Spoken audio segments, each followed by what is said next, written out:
Nous recevons celles que nous attendons depuis 3 ans. J'ai nommé Caroline Proust et Audrey Fleurot pour le grand retour d'Engrenage. Nouvelle enquête à 21h ce soir sur Canal. Première question, Audrey Fleurot, Caroline Proust. Nous sommes ravis de vous avoir ce soir avec nous, mais pourquoi a-t-on dû attendre 3 ans pour vous retrouver ? Caroline Proust. C'est l'exigence de l'écriture qui vaut ça. C'est-à-dire qu'il y a eu un premier essai qui a été fait. Et qui n'a pas été satisfaisant. Et donc, il a fallu retravailler depuis le départ. De zéro, voilà. Donc, ça veut dire une année quasiment de perdu. Vous voulez dire que la volonté d'avoir quelque chose de réaliste et un travail de fond, ce qui fait d'ailleurs la qualité et le succès de la série, a amené en fait cette attente. Voilà, vous allez être récompensé en voyant cette nouvelle saison, parce que je peux vous dire que nous, on n'a jamais eu des scénarios, des scripts aussi bien que... On a vraiment considéré ça comme ça. Ouais. Vous êtes intelligente, vous savez comment nous aguicher. David Abiker, c'est donc le retour d'Engrenage ce soir à 21h sur Canal. Après 3 ans d'attente et avec plein de nouveautés, et notamment vous avez traversé le périphérique parce que traditionnellement la série c'est Paris, et puis là une des particularités c'est que tout se passe en Seine-Saint-Denis. Alors est-ce que le tournage en Seine-Saint-Denis s'est bien passé ? Qu'est-ce que ça change à la série d'aller en Seine-Saint-Denis pour enquêter ? On a déjà tourné en Seine-Saint-Denis, en fait, parce que les décors, enfin en tout cas pour les décors qui concernent Laure Berthaud et son équipe, parce que Joséphine Carlson va moins en Seine-Saint-Denis. Oui. C'est dommage parce que moi j'habite la Seine-Saint-Denis, donc moi c'est vrai, j'habite à Saint-Ouen, donc j'étais sur place et moi mes bureaux sont dans le 8e, c'est absurde. Voilà. Mais oui, pas mais vous c'est ça. justifier, je vous rassure. Tandis que moi, en effet, j'habite aussi la Seine-Saint-Denis, au Lilas, et ça me permet d'être assez proche des décors, ce qui est très pratique. C'était une le matin. demande en fait. C'est pour ça que vous avez tourné là-bas. Que le pick-up soit pas trop tôt le matin. Pardon, voilà. C'est pour ça que vous avez tourné là-bas, c'est parce que vous habitez toutes les deux à côté. Non, c'est-à-dire parce qu'on tourne là-bas, on achète là-bas. C'est comme ça que ça se passe. Ouais, le scénario, quand même, il vous emmène là-bas pour des histoires un peu nouvelles, qui explorent les rapports avec la politique, les populations locales, Oui. toute l'enquête, et ça change pas mal de choses quand même. Ça permet de renouveler, vous l'avez dit, hein, les gens ont attendu 3 ans, donc il faut quand même que ça vaille le coup.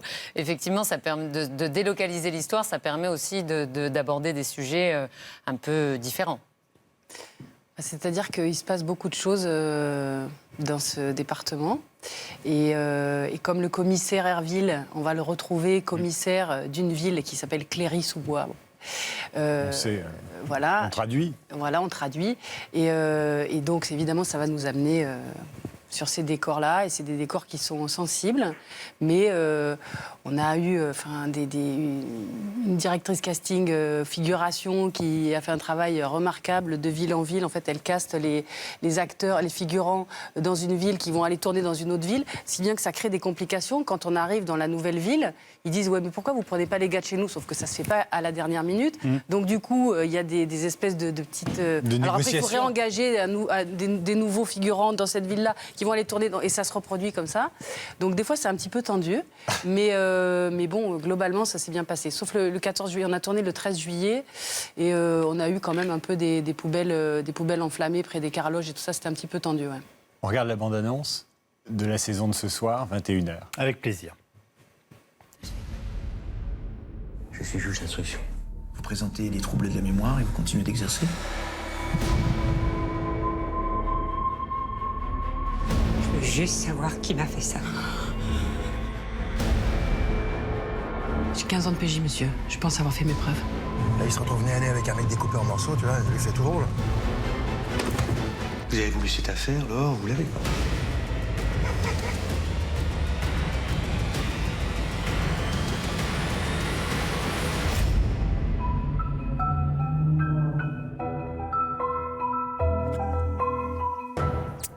Alors moi, j'ai démarré la saison 6 il y a quelques jours. Je suis évidemment déjà accro.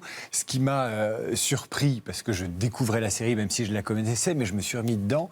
Là, sur la bande-annonce, on voit beaucoup de mecs, beaucoup de flics, etc. Mais en fait, il faut dire à nos téléspectateurs que c'est vous deux qui tenez la série. Les choses gravitent autour de vos deux personnages. Les femmes sont reines. Oui, les femmes sont reines. On a une Anne Landois qui est la reine des reines et qui nous offre des magnifiques partitions. Ouais. Est-ce que quand on est né à la saison 6 d'une série, on a le droit de décider un peu ce que va devenir son personnage ? Je crois, vous, que vous aviez envie que Joséphine craque un peu au fil de cette saison 6, qu'elle se fragilise. En tout cas, c'est vrai qu'il y a un moment, personne ne les connaît mieux que nous, ces personnages. Et à l'aube de la saison 6, nous avons eu la chance, grâce à Vassili Clerc qui a produit la série, d'être conviés à non pas un brainstorming, mais au moins de pouvoir lancer quelques pistes, quelques envies. Donc on a tous discuté avec Anne. Et c'est vrai que ce soit moi ou Caro, déjà, il y avait l'envie pour moi de croiser un peu plus mes camarades, parce que le problème c'est que voilà, c'est deux univers différents, et moi j'avais un peu la frustration de ne pas voir l'enfermement au palais de justice. Oui, je suis un peu coincée dans mes bureaux, et puis surtout l'idée de ce personnage qui est assez mystérieux depuis le début, que j'aime beaucoup, et je trouvais ça super, ce mystère, le fait de ne pas justifier son comportement, la façon dont elle gère son travail, sa vie, mais au bout d'un moment j'avais aussi envie de la voir plus fragile, plus déstabilisée, la voir dans des situations dans lesquelles on ne l'avait pas vu jusqu'à présent. Et pour le coup, j'ai été écoutée. Mais en termes de fragilité, Caroline Proust, vous aussi, votre personnage, il commence le premier épisode. J'hésite toujours avec les séries à raconter, parce qu'ensuite on se fait injurier, t'as spoilé, etc. Bah oui, c'est vrai. On peut dire que ça commence un peu par un baby blues. Ça, on a le droit de dire, ou c'est déjà trop? On peut le dire. Non, mais les premières images, contrairement à toutes les saisons précédentes, c'est pas le cadavre instantanément. Il arrive quelques secondes plus tard. Hein, mais les premières images, c'est en effet le bébé qui est pas très bien en point, et Lorberto qui n'est pas très joyeuse de voir son bébé dans cet état-là non plus. Et là, pour le coup, moi, j'ai eu un peu la surprise, parce que je demande pas aux scénaristes d'écrire un truc en particulier, mais je leur dis, surprenez-moi, parce que j'ai envie de faire des choses auxquelles je m'attends pas. C'est peut-être l'énorme charme de cette série, c'est qu'on a des personnages tout à fait réalistes, dans des situations réalistes, et qui, par ailleurs, ont en revanche des métiers qui sont extraordinaires. Flic et avocate dans les milieux où on vous voit évoluer dans cette série. C'est-à-dire que c'est des métiers où on peut faire ça peut durer très longtemps, façon Joséphine Ange Gardien. C'est-à-dire qu'il y a... Je n'avais pas vu la connexion entre les deux, mais... Elle est là. L'exploration entre la police et la justice, elle est infinie, en fait. C'est-à-dire que ce sont deux rencontres qui... N'importe quel microcosme, quand il est regardé à la loupe, peut devenir absolument passionnant. Là, il se trouve que le monde de la police, on est plus habitué encore qu'Engrenage, c'est vraiment sa spécificité, une façon de regarder les choses de façon très au plus près de la réalité. Le monde de la justice nous est moins connu. Oui. C'est un au grand public, c'est un microcosme qui est aussi passionnant, de lutte de pouvoir, et au bout de la chaîne, c'est les gens qui vont être broyés par une machine qui les dépasse. Plus opaque qu'on ne le dit, David. Oui. Alors, vous parlez du pouvoir. On va voir une scène avec vous, Audrey Fleurot, où vous êtes en rupture avec votre cabinet d'avocat, et on voit bien, ça résume bien les rapports hommes-femmes, notamment au début de cette saison 6, où on vous voit batailler pour faire ce que vous voulez. Bon, je vois que j'arriverai pas à te convaincre. Dans ce cas, tant pis, je démissionne. Pour un dossier. Pour un dossier qui me donne envie, qui me rappelle pourquoi je fais ce métier. Mais t'es pas bien ici? Qu'est-ce qui te manque en fait? T'as tout. Qu'est-ce que t'en sais? Enfin, tu vas pas partir comme ça sur un coup de tête?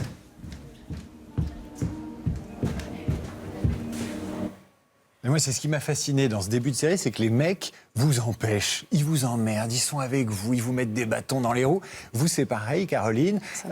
Vous revenez de congé mat, vous revenez sur une scène de crime, et là encore, paf, les mecs, ils veulent les éjecter. On regarde aussi un extrait. Commandant Berthaud, commissaire Beckrich. Commissaire? Vous n'êtes pas censé être en congé de maternité, vous? Si, mais Dans ce cas-là, je vais vous demander de quitter la scène de crime, s'il vous plaît. c'est pas un congé obligatoire, je peux Vous reprendre avez quand votre je veux. certificat de reprise? Non, mais je peux le Je suis désolé, mais sans certificat de reprise, vous avez rien à faire sur la scène de crime. Reculez, s'il vous plaît. C'est agréable de reprendre le travail. Hein. Voilà, c'est le dégage pour voir à la Engrenage. Mais c'est ça qui est formidable dans cette série, c'est que les héroïnes qui vivent des choses incroyables, parce qu'elles découvrent des troncs, il leur arrive des choses très très désagréables dans la série. Des hommes des troncs dans les poubelles. Ils trouvent vous voulez dire un morceau de corps? Il n'y a plus de bras, il n'y a plus rien, terminé. Et en fait, elles ont beau avoir ce genre de sujet dans leur vie professionnelle, elles ont des problèmes, j'allais dire à la maison, des problèmes de tous les jours. C'est Oui, ça mais qui c'est la nous rend première accro. fois, c'est la première saison où on part sur cette piste. Jusqu'à présent, c'est quand même des femmes qui n'avaient pas de famille, qui n'avaient pas Pas de vie perso. qui avaient pas de, elles n'avaient pas d'enfants, elles ont pas de, donc c'est la première saison. On a tenu quand même 6 saisons justement sans les voir faire des machines, ce qui est quand même assez exceptionnel. Et là, on s'est dit quand même, on a envie de les. Oui, enfin en tout cas moi ça me plaisait beaucoup parce que je trouvais que dans la fiction française, les personnages féminins, surtout quand elles avaient des situations professionnelles un peu importantes, il fallait toujours contrebalancer avec la version les ados à la maison, les problèmes de lessive et tout. Et là c'était la première fois qu'on les voyait jamais à la maison, quoi. C'est vrai. Mais c'est vrai qu'au bout d'un moment, on a envie de les voir avec une faille. Le sujet de la maternité pour le personnage de Laure, c'est assez intéressant. Ce serait quand même vraiment dommage de ne pas l'aborder. Et en ce qui concerne le personnage de Joséphine, l'idée qu'elle se fasse agresser et que, ne croyant absolument pas à la justice, elle décide de faire justice elle-même, pour une avocate, je trouve que c'est quand même une bonne idée. On va passer au cinéma. On va passer au cinéma. On reviendra à la série ensuite. En 10 secondes, ce qu'il veut dire, c'est qu'il y a effectivement la vie privée, etc. Et puis petit à petit, les problèmes de la société française vont s'inviter dans cette 6e saison. Les rapports avec les banlieues difficiles, le terrorisme, les rapports police-justice, enfin, formidable. Dites-moi l'une et l'autre avant de nous séparer. Dans la vraie vie, si vous aviez à choisir avocate, flic ou juge, vous prendriez quoi ? Juge. Oh punaise. Juge, me dit Caroline Proust. Et Audrey Fleurot ? Avocate. Avocate ? Ouais. Bon, on vous retrouve ce soir à 21h. C'est le grand retour d'Engrenage. Merci beaucoup d'être venu nous Merci voir, à vous. Audrey Fleurot, Caroline Proust.